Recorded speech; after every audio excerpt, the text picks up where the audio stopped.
The unsuspected element. Two men were quarrelling outside Nasruddin's window at the dead of night. Nasruddin got up, wrapped his only blanket around himself, and ran out to try to stop the noise. When he tried to reason with the drunks, one snatched his blanket and both ran away. "What were they arguing about?" asked his wife when he went in. It must have been the blanket. When they got that, the fight broke up."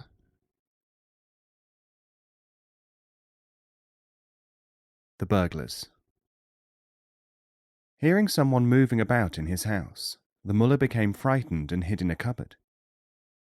In the course of their search, the two burglars opened the door and saw him cowering there. "Why are you hiding from us?" asked one. "I am hiding from shame that there is nothing in this house worthy of your attentions."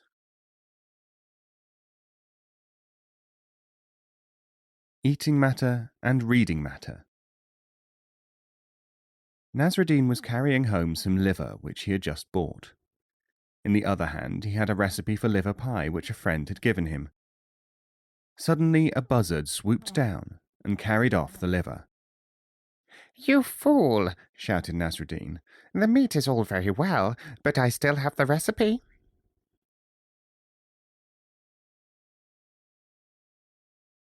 Adventures in the desert. "When I was in the desert," said Nasruddin one day, "I caused an entire tribe of horrible and bloodthirsty Bedouins to run." "However did you do it?" "Easy. I just ran, and they ran after me."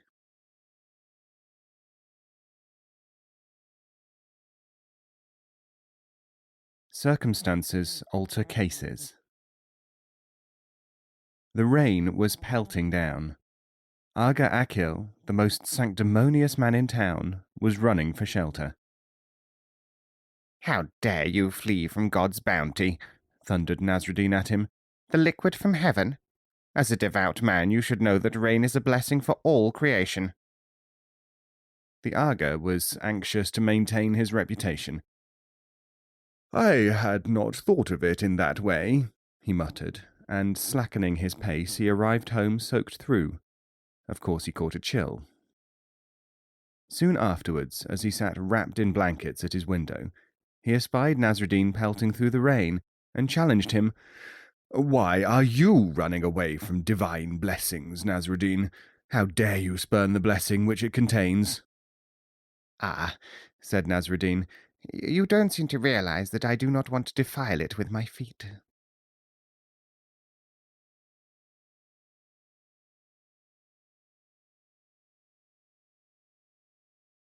The food of the cloak. Nasruddin heard that there was a banquet being held in the nearby town, and that everyone was invited. He made his way there as quickly as he could. When the master of ceremonies saw him in his ragged cloak, he seated him in the most inconspicuous place, far from the great table where the most important people were being waited on hand and foot. Nasruddin saw that it would be an hour at least before the waiters reached the place where he was sitting, so he got up and went home. He dressed himself in a magnificent sable cloak and turban and returned to the feast. As soon as the heralds of the emir, his host, saw this splendid sight, they started to beat the drum of welcome and sound the trumpets in a manner consonant with a visitor of high rank. The chamberlain came out of the palace himself and conducted the magnificent Nasruddin to a place almost next to the emir. A dish of wonderful food was immediately placed before him. Without a pause, Nasruddin began to rub handfuls of it into his turban and cloak. "Your Eminence," said the prince, "I am curious as to your eating habits, which are new to me." "Nothing special," said Nasruddin. "The cloak got me in here, got me the food. Surely it deserves its portion."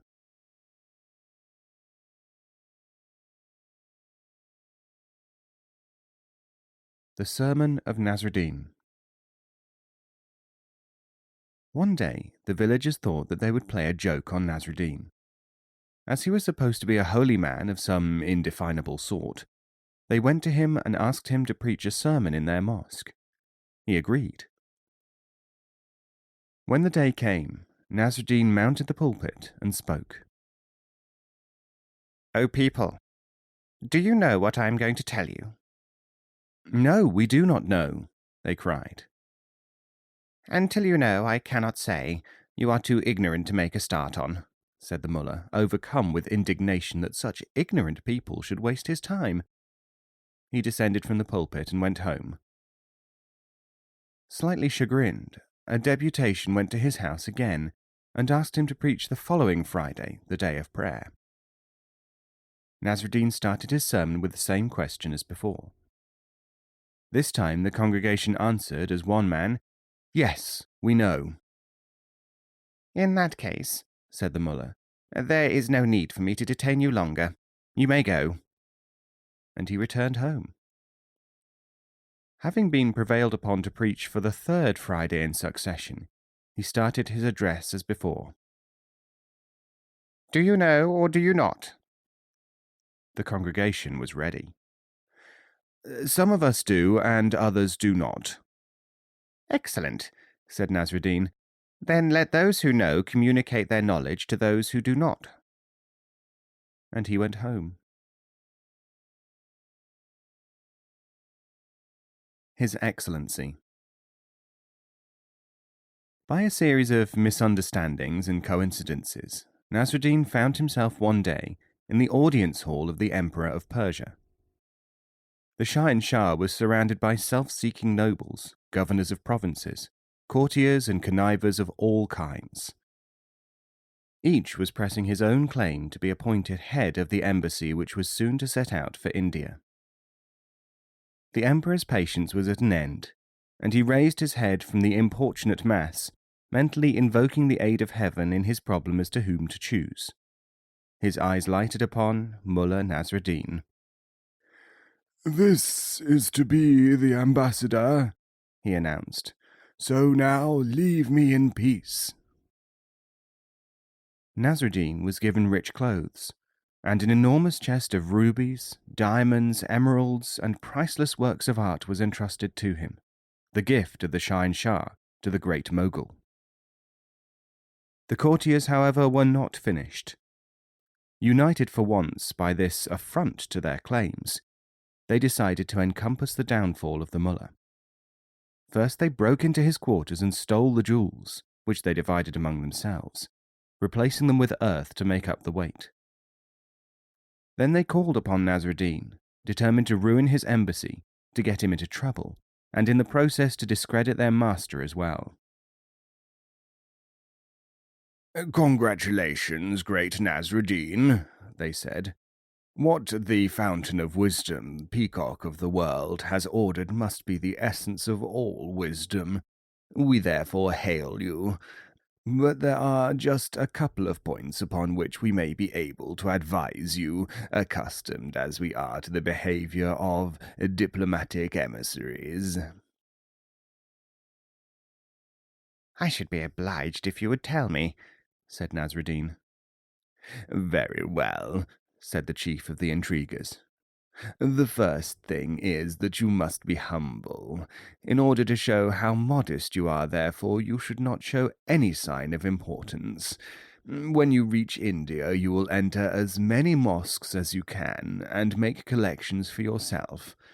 The second thing is that you must observe court etiquette in the country to which you are accredited. This will mean that you will refer to the Great Mogul as the Full Moon."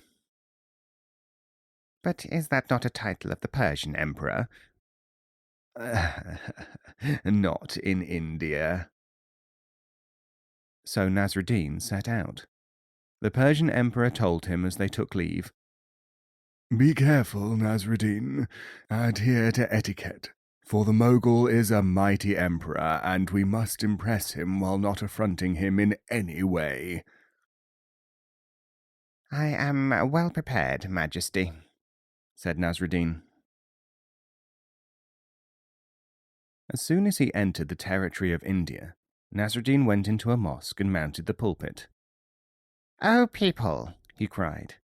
"See me in the representative of the shadow of Allah upon earth, the axis of the globe. Bring out your money, for I am making a collection."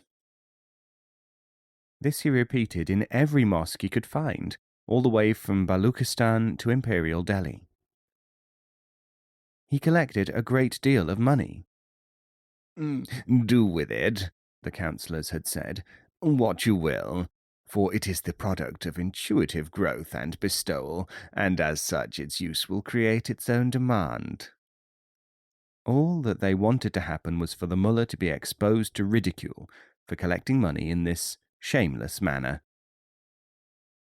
"The holy must live from their holiness," roared Nasrudin at mosque after mosque. "I give no account, nor do I expect any. To you, money is something to be hoarded after being sought. You exchange it for material things. To me, it is part of a mechanism. I am the representative of natural force of intuitive growth, bestowal, and disbursement." Now, as we all know, good often proceeds from apparent evil, and the reverse. Those who thought that Nasrudin was lining his own pockets did not contribute. For some reason, their affairs did not prosper. Those who were considered credulous and gave their money became, in a mysterious way, enriched. But to return to our story. Sitting on the peacock throne, the emperor at Delhi studied the reports which couriers were daily bringing him, describing the progress of the Persian ambassador. At first he could make no sense out of them. Then he called his council together. "Gentlemen," he said, "this Nasrudin must indeed be a saint or a divinely guided one. Whoever heard of anyone else violating the principle that one does not seek money without a plausible reason, lest a wrong interpretation be placed upon one's motives?" "May your shadow never grow less," they replied. "O infinite extension of all wisdom, we agree. If there are men like this in Persia, we must beware, for their moral ascendancy over our materialistic outlook is plain." Then a runner arrived from Persia, with a secret letter in which the Mughal spies at the imperial court reported, "Mulla Nasrudin is a man of no consequence in Persia. He was chosen absolutely at random to be ambassador. We cannot fathom the reason for the Shah and Shah not being more selective." The Mughal called his council together. "Incomparable birds of paradise," he told them, "a thought has manifested itself to me. The Persian emperor has chosen a man at random to represent his whole nation. This may mean that he is so confident of the consistent quality of his people that, for him, anyone at all is qualified to undertake the delicate task of ambassador to the sublime court of Delhi. This indicates the degree of perfection attained, the amazingly infallible intuitive powers cultivated among them. We must reconsider our desire to invade Persia, for such a people could easily engulf our arms. Their society is organized on a different basis from our own." "You are right, superlative warrior on the frontiers," cried the Indian nobles. At length, Nasrudin arrived in Delhi. He was riding his old donkey, and was followed by his escort, weighed down by the sacks of money which he had collected in the mosques. The treasure chest was mounted on an elephant, such was its size and weight. Nasrudin was met by the master of ceremonies at the gate of Delhi. The emperor was seated with his nobles in an immense courtyard, the reception hall of the ambassadors. This had been so arranged that the entrance was low. As a consequence, ambassadors were always obliged to dismount from their horses and enter the supreme presence on foot, giving the impression of supplicants. Only an equal could ride into the presence of an emperor. No ambassador had ever arrived astride a donkey, and thus there was nothing to stop Nasrudin trotting straight through the door and up to the imperial dais. The Indian king and his courtiers exchanged meaningful glances at this act. Nasrudin blithely dismounted, addressed the king as the full moon, and called for his treasure chest to be brought. When it was opened, and the earth revealed, there was a moment of consternation.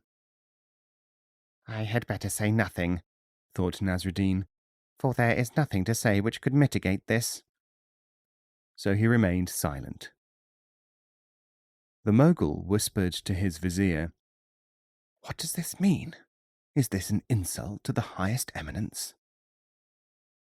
Incapable of believing this, the vizier thought furiously. Then he provided the interpretation.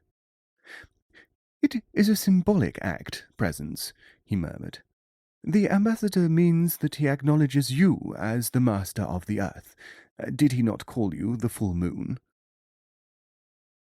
The Mogul relaxed. "We are content with the offering of the Persian Shah, for we have no need of wealth, and we appreciate the metaphysical subtlety of the message." I have been told to say, said Nasrudin, remembering the essential gift-offering phrase given him by the intriguers in Persia, that this is all we have for your majesty. "This means that Persia will not yield one further ounce of her soil to us," whispered the interpreter of omens to the king. "Tell your master that we understand," smiled the Mogul. "But there is one other point. If I am the full moon, what is the Persian emperor?" "He is the new moon," said Nasrudin automatically. "The full moon is more mature and gives more light than the new moon, which is its junior," whispered the court astrologer to the Mogul. "We are content," said the delighted Indian. "You may return to Persia and tell the new moon that the full moon salutes him." The Persian spies at the court of Delhi immediately sent a complete account of this interchange to the Shah. They added that it was known that the Mughal emperor had been impressed and feared to plan war against the Persians because of the activities of Nasrudin. When the mullah returned home, the Shah received him in full audience. "I am more than pleased, friend Nasrudin," he said, "at the results of your unorthodox methods. Our country is saved, and this means that there will be no attempt at accounting for the jewels or the collecting in mosques. You are therefore to be known by the special title of Safir, emissary." "But, your majesty," hissed his vizier, "this man is guilty of high treason, if not more. We have perfect evidence that he applied one of your titles to the Emperor of India, thus changing his allegiance and bringing one of your magnificent attributes into disrepute." "Yes," thundered the Shah. "The sages have said wisely that to every perfection there is an imperfection. Nasrudin, why did you call me the new moon?" "I don't know about protocol," said Nasrudin, "but I do know that the full moon is about to wane, and the new moon is still growing, with its greatest glories ahead of it."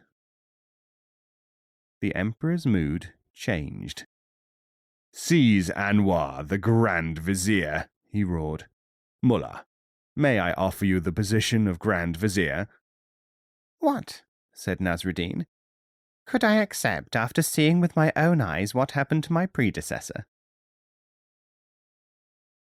And what happened to the jewels and treasures which the evil courtiers had usurped from the treasure chest? That is another story. As the incomparable Nasrudin said, "Only children and the stupid seek cause and effect in the same story."